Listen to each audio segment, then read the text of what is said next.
Awesome. Well, thanks a lot. Thanks for inviting me. Thanks for coming to this talk. Unreal Engine is a pretty big topic.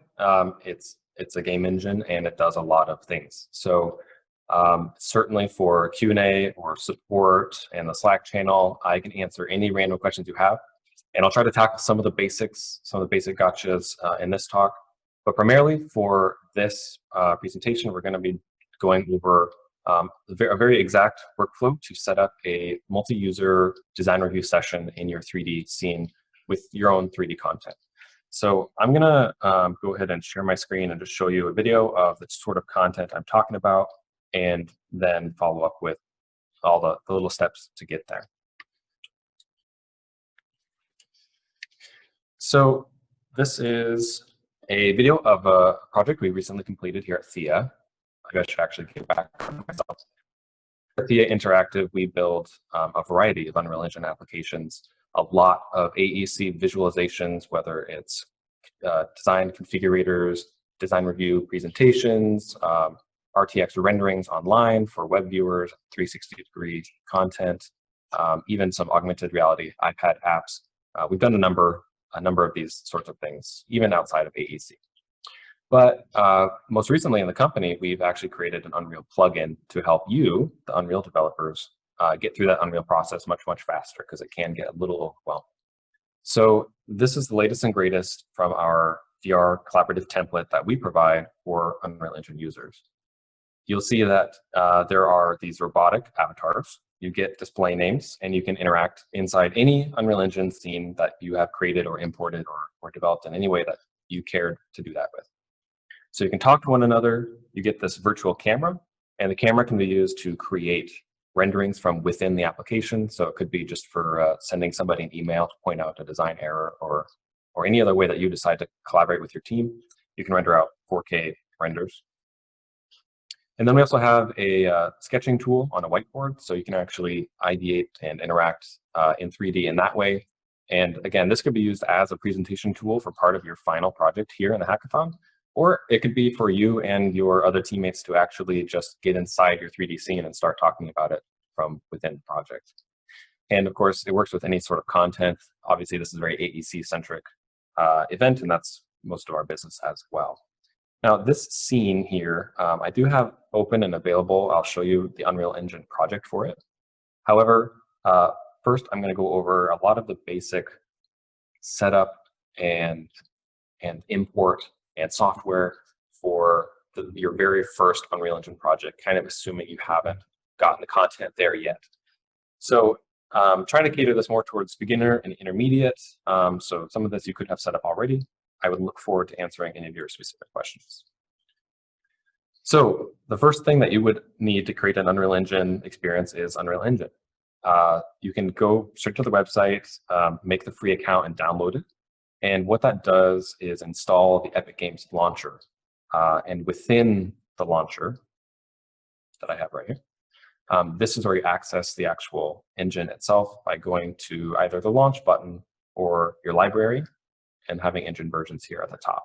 So you will need to install and add the latest version of Unreal Engine 4.25 through here. Another thing you will need is, if you are trying to import 3D models from another piece of software like Revit or SketchUp or Rhino and just about anything else you can think of, you're going to want to look into and download the Datasmith exporter plugins. So Datasmith is a file format and a framework that Unreal Engine has built to translate all those traditional software, traditional 3D architecture scenes into Unreal Engine scenes with like a one-to-one perfect representation.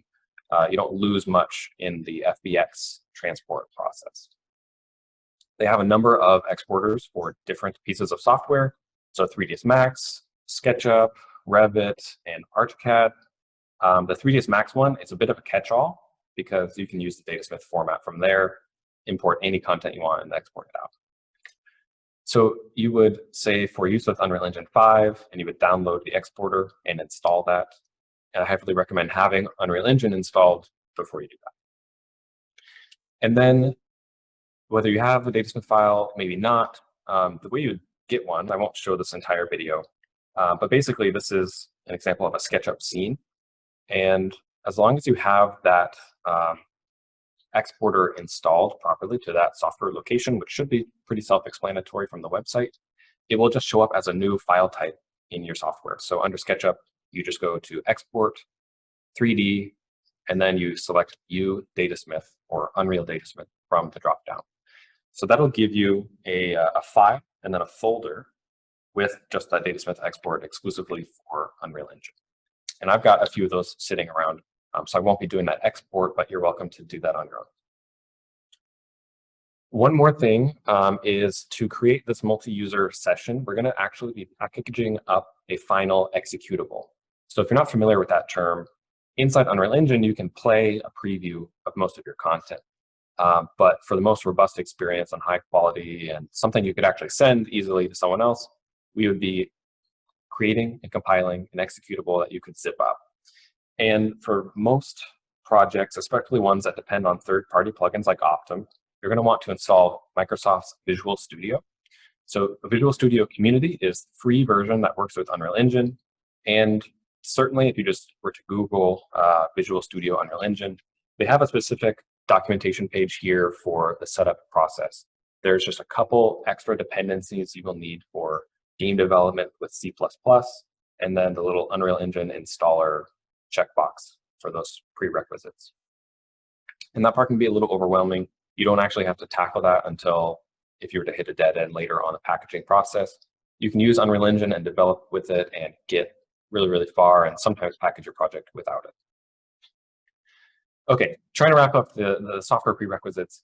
We will also be using Optum, which is my own company's product. So if you were to go to theia.io/Optum, you can make a free account and download the 14-day trial. And for any AEC Hackathon members, I will be going in and automatically setting you guys to a 30+ day trial so you can use it from beginning to end and get all the feature sets and not have to pay for it.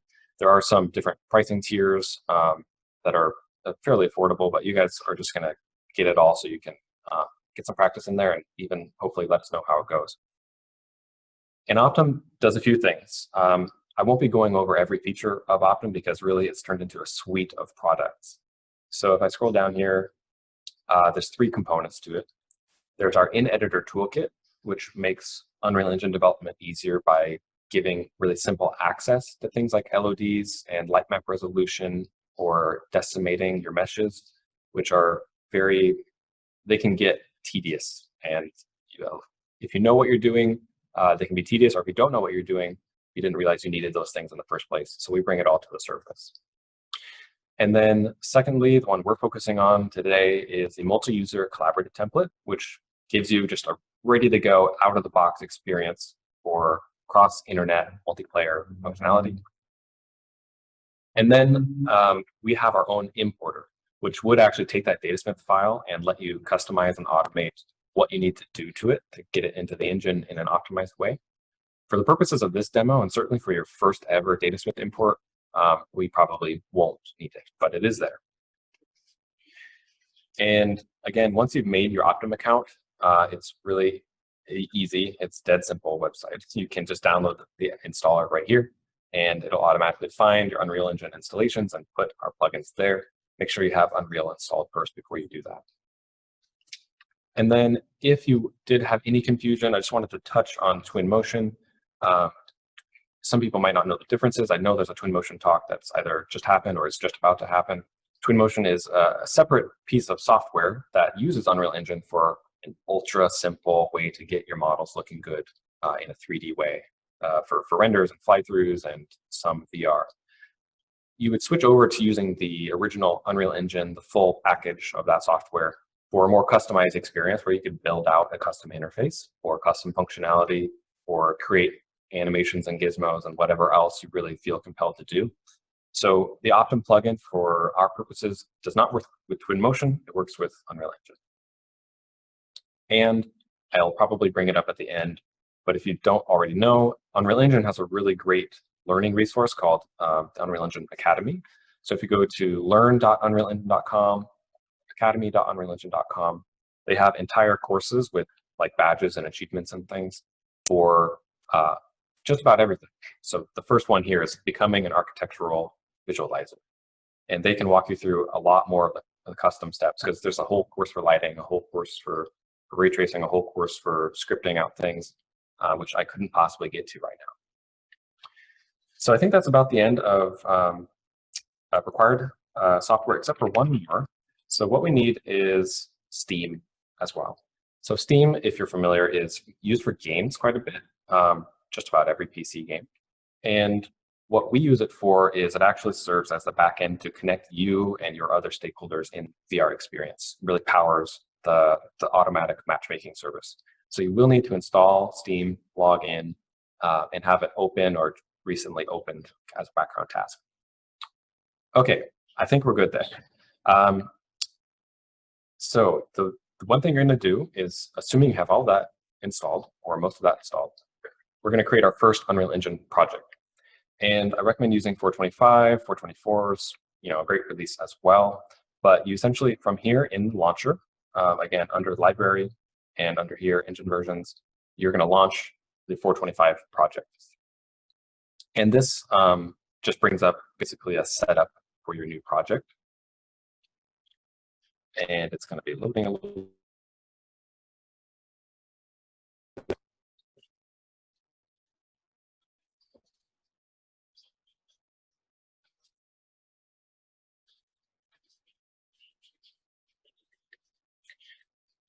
Zoom is warning me that my audio quality might get messed up with Unreal Engine compiling shaders. So hopefully we're still good to go. I can't really check that right now. But with this Unreal Engine open, you can either select an old project you have, or if you don't have any, you can create a new one.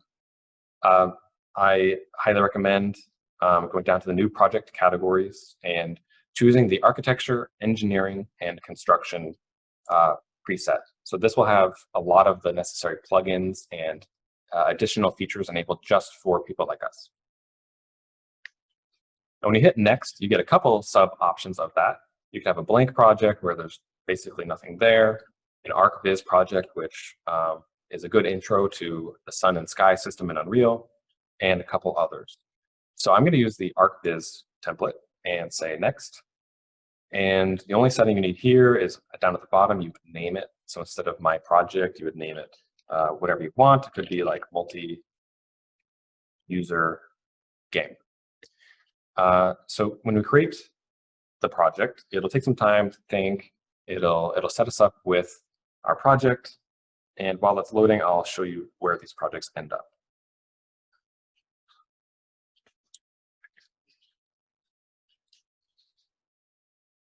So by default, Unreal Engine has an Unreal Projects folder under Documents. And this is where all your projects are going to live, and you can launch them right from here, or you can use that launcher to relaunch them wherever you want. Okay, so we've got our new, mostly empty project open with the ArcViz template set up. You can see in the center of the scene is this beautiful building as an example of something fairly lightweight that casts shadows. This is where kind of everything is wide open to you. So there you can see that there's a ton of objects in here. There's these different pieces from the editor that you can drag in here for primitive shapes or custom classes of stuff. And basically, it's your own world to play with. So this can be great. For example, this ArcViz scene has this sun and sky actor here on this compass object. And in here, you get longitude, latitude, month and day, and even the time of day to change your lights. So this is a great way to play around with sun studies or different colorations here. And of course, that can be customized or deleted entirely. You could create your own skybox and replace that, or your own lighting setup, but it's a really, really good start. So I recommend sticking with it. Now, the other piece, the next thing you would do is to actually bring in your own content. So I'm assuming you have something already exported. You could do an FBX file by going into import right here under by the content browser at the bottom. But what we're going to do is Datasmith. And Datasmith is built as a whole separate importer. So what it is this icon up here. Our Optum icon will appear next to it if you're looking for the bright orange one. But this Datasmith icon will launch a little window for selecting our file. So if I go to wherever I've kept that, so I have an Optum test files, I have a hospital scene, I can just select the one Datasmith file that I need selected and click open. These Datasmith files also always come with a folder. So the folder is where all the actual mesh assets are living, and they won't show up here in this window. But you have to make sure that those are in the same exact place. That Datasmith file is basically useless without the assets that it comes with. So I'm not going to do the full import here. Imports can last from multiple seconds to multiple minutes, or if you've got a gigantic skyscraper-filled city scene with 100,000 objects, honestly, it could take hours. It's not exactly an instantaneous preview of sorts. But with that being said, I already have a version of this project open. So same exact scene, same exact setup. I just imported that hospital. And if I turn the camera around, you'll see that there's a gigantic hospital here in the scene with me. And what's cool is we've got this soft environmental atmosphere. We've got the lighting that's pretty accurate. I could always, again, click on that compass in the scene and change the solar time to whatever I wanted. But for the most part, we have the beginnings of a great, VR experience. And this is where you kind of have to identify performance problems. For example, if you have a really incredibly low frame rate and you have tens of thousands of objects, there is a chance that your virtual reality experience will not be very good. Because it's a game engine, it does have some performance requirements in order to be a good experience that typically for our sort of industry comes down to the object count. That is directly bottlenecking the CPU of your computer. And I can't really get into all the ways in which you could be merging these assets, but there's a few different ways. You can use the Optum importer to just automatically cluster your meshes together. You can use Unreal Engine's visual data prep system to do a very similar sort of proxy mesh. You can use the Optum Toolkit to also do that clustered merge here in the editor. And trying to think of which one would be best for this. I would probably show you guys the toolkit because that's going to be the next step anyways for installing our VR portion as well. So I clicked on the Optum icon, and this will just bring up my Optum launcher, which is the toolkit. And if it's your first time opening it, you will have to log in with those same credentials that you used online. And this little window can float around and be wherever you need it to be in your scene. So the initial screen is like your licensing info and the importer, but the other menus on the left-hand side are a number of different features. For example, under optimizations here, gear icon, we have this cool thing called clustered merge. And clustered merge means that you could actually select any number of these objects and then select how many pieces you wanted in each little group and say apply. And you could turn 10,000 objects into 50 objects or 1,000 objects, whatever you need to get done. But at this point, you can just proceed without the optimization. We'll get through the same workflow just fine. It's a very content-specific sort of problem that you may or may not have. The last icon here at the bottom of our Optum menu is template. So this is what we do to set up our multi-user programming and get you into your packaged game really, really quickly. So with the little drop down, there's just a download and install button. And the content right now is about 2 gigabytes. So your internet speed, that could be a few seconds, could be a few minutes. But we automatically put it there, automatically set up all of your config settings for your project to handle the voice over IP and to handle the multiplayer replication of things and give you those avatars and give you those tools that you can interact with like you saw in the video. So the essential piece after you install is to hit the restart button. And this will close the project and bring it back up. So that can take a few minutes. So I'm actually going to switch over to a different project. This one, which already has that done. So what you would see here after doing your restart is probably get a couple of pop-ups that say you have a new plugin, you have a new this, you can just dismiss those. And the next step to do is go and verify some of the plugins that are auto-enabled. So what we aim to do is give you all the right settings to get started without needing to understand Unreal, needing to understand plugins. There's a couple extra ones you have to do right now, though. So if you go to Edit and go to Plugins, you can see in the Install category, there's a couple Optum ones. The Optum template plugin will need to be enabled, and by default, it may not be. So you just click Enable, and then there's one more you have to do. You have to navigate to Built-in and search for the word Niagara, like the waterfall. And this Niagara plugin will also need to be enabled, which may or may not, depending on your engine version. This will provide all the special effects and beams and tool things that we require. So that's it for plugins. Pretty straightforward there. The one other step is about setting your default level. So what happens when we package this and launch our application is it will just put us straight into our scene. However, it does not know which scene we wanted by default because your Unreal project could have a lot. So the way we do that, an upcoming version of Optum has it as a very in-your-face, easy setting through that install process. But by hand, we can do it here by just going into our content browser at the very root level and searching in for the word game. And again, I can write down these steps for you or answer this another time. I know it seems like a lot if you're new to Unreal Engine. But when you search for game, it'll bring up a few options here of different game things in our project. The one I care about is BP Theia game instance. So this game instance object contains the project settings for what types of users we're going to accept, what logo is shown at the beginning, and what level we're going to load at default. So it can take a few seconds to pop up, but there's just one thing we got to edit in the meantime.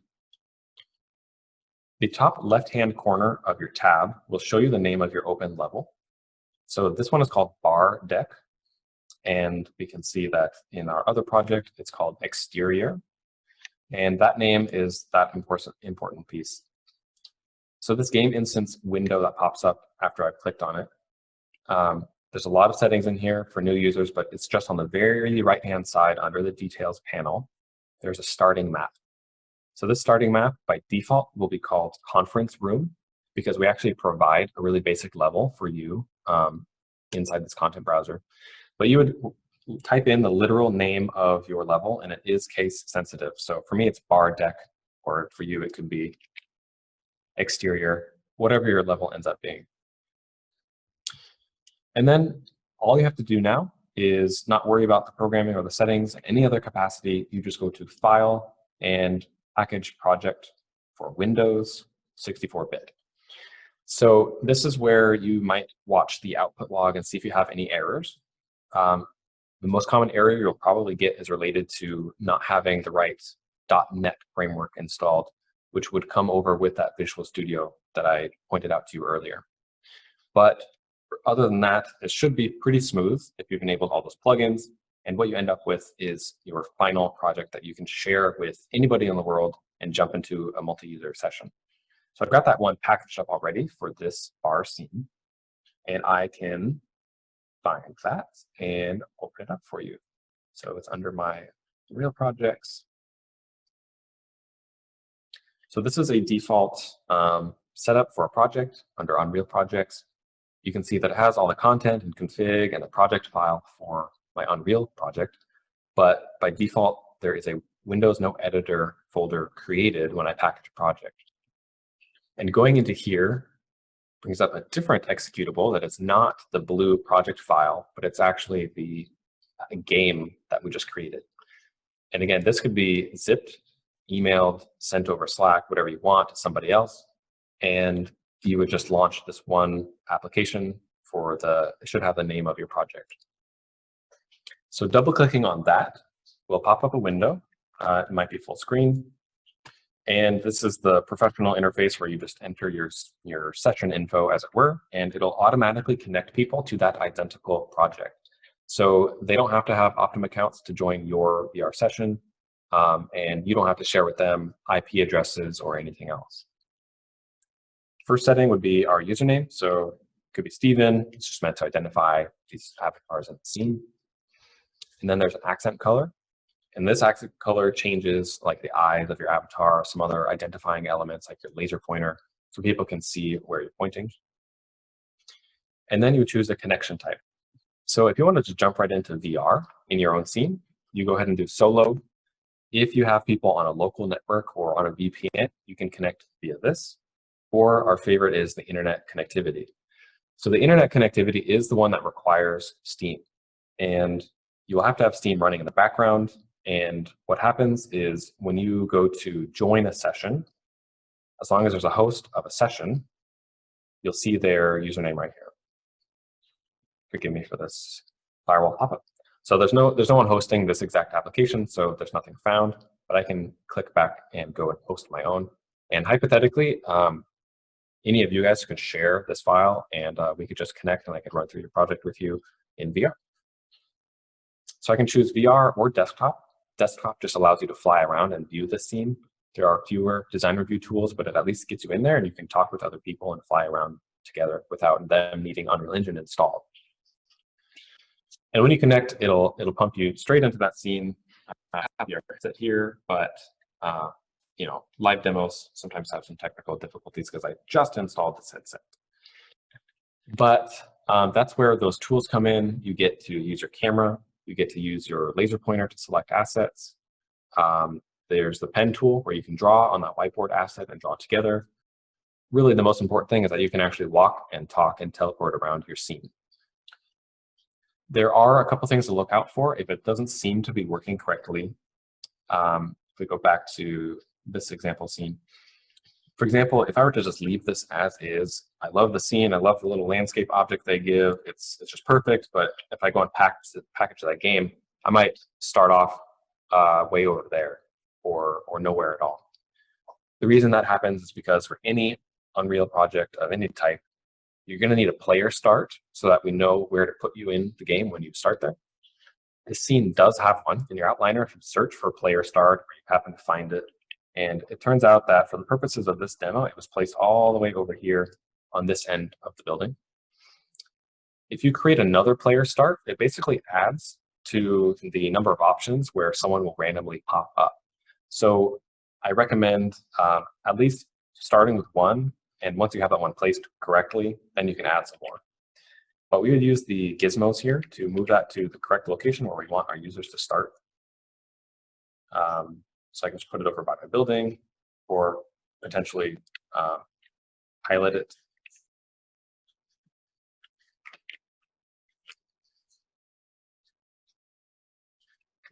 And now the next time I package this game, users will start at this exact location right in front of the doors. And using the teleport functionality, they could be jumping around in VR all around the scene. It's going to detect any surface and assume that you only want to stand on horizontal surfaces. So if you shoot the wall, you'll bounce off, but if you shoot the ground, you'll teleport there. If you need the really bigger picture, like flying around an entire scene, you're going to be better off using the desktop mode once you launch that game. Those are the major gotchas here. So having the player start is going to be necessary. Having those plugins installed is necessary. But that is all it takes to set up your own multiplayer Unreal Engine experience with the Optum plugin. So from here on out, you know, there's a lot more you can do with Unreal. I can't possibly cover everything in this talk, because we've only got a few minutes left and too many topics to cover. But just a few heads up for those of you who are beginners. If you want to make your scene extra pretty, you can go find a lot of really great architectural materials on the Unreal Engine Marketplace. So in that Epic Games launcher, if you go to Marketplace, you can search for every material type of asset there by browsing by in this menu for materials. I also highly recommend going and searching for the word twin motion, because twin motion materials for Unreal Engine, those are provided by Unreal, and those are really great materials, and it's completely free. So it's like 5 gigabytes of really high quality, high resolution textures for architectural users, and you'll find great use in it, I'm sure. So of course we're autos. There we go. And another hot topic is RTX. I highly recommend going to the documentation for that. There's a couple different setup options for when you first make that new project. You might need to tick that enabled. Then there are different settings on each different type of light and each different type of material and even individual objects. So it can get a little convoluted depending on what you're doing. And if you're aiming for virtual reality, that's really hard to mix and match. So you can technically do it at 425, but the ray tracing is going to decrease your frame rate by a very large factor, like potentially like 5 times slower or more. So you won't have a very good experience, although maybe it could look pretty good. Okay, so I'm totally open to questions and answers. I'm going to try to pop on Slack right after this, but if you have any for the chat or the Q&A section, please put them up there. I see somebody asked about Optum licenses for different participants. So the Optum license, even just a login, if you're going to use our 30-day trial, that is only for you or packaging and publishing that experience. So that executable that you've built can be used for infinity forever and sent to anybody. And nobody needs an Optum license. Nobody needs to sign in or sign up for anything. It's all yours to do with as you will.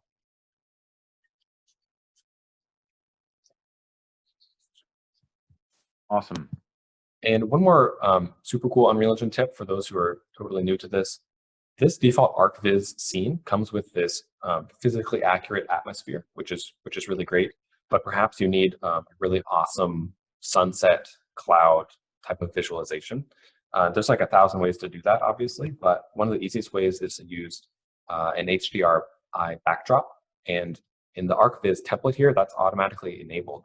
So what we do is first, you're going to need to get rid of the atmosphere because it'll conflict. So you actually can select that compass on the ground. You can outright delete it or hide it. If you actually want it gone when you package, you would delete. But then you can search here in the Unreal Engine classes for HDRI. So that's a high dynamic range image. And you can drop that backdrop asset into your scene. And it's pretty versatile. It can be used for small assets on the ground, or huge, infinite horizons with an architectural scene. What happens by default is you tend to get it very small. So you can see that the skybox is clipping our building. In the details panel, there's just one setting you'll need to look at, which is size. And instead of 150, you can set that to 10,000 or more. That'll be a bit bigger. And just lowering that below this landscape object will make sure that it's not doing funky stuff with the ground. So now we have, even our little lake is reflecting the skybox. It can be any sort of image you want. There are some specific file type considerations that you find in the documentation, but they give you a few examples here in the drop-down of that same little asset here on the right. So you can use the Unreal Engine headquarters, which is not going to mesh well with our scene, but is a classic default. Okay, I'm looking for more questions or suggestions. And I mean, that's about it. I'm definitely going to be combing through your guys' stuff to provide Unreal Engine help. Even if I don't know exactly what you need, I will know the right place to look for it, because we've handled so many of these problems on so many different platforms here at Theia. So other than that, I really appreciate you guys coming and joining this workshop, and I'm going to hand it over.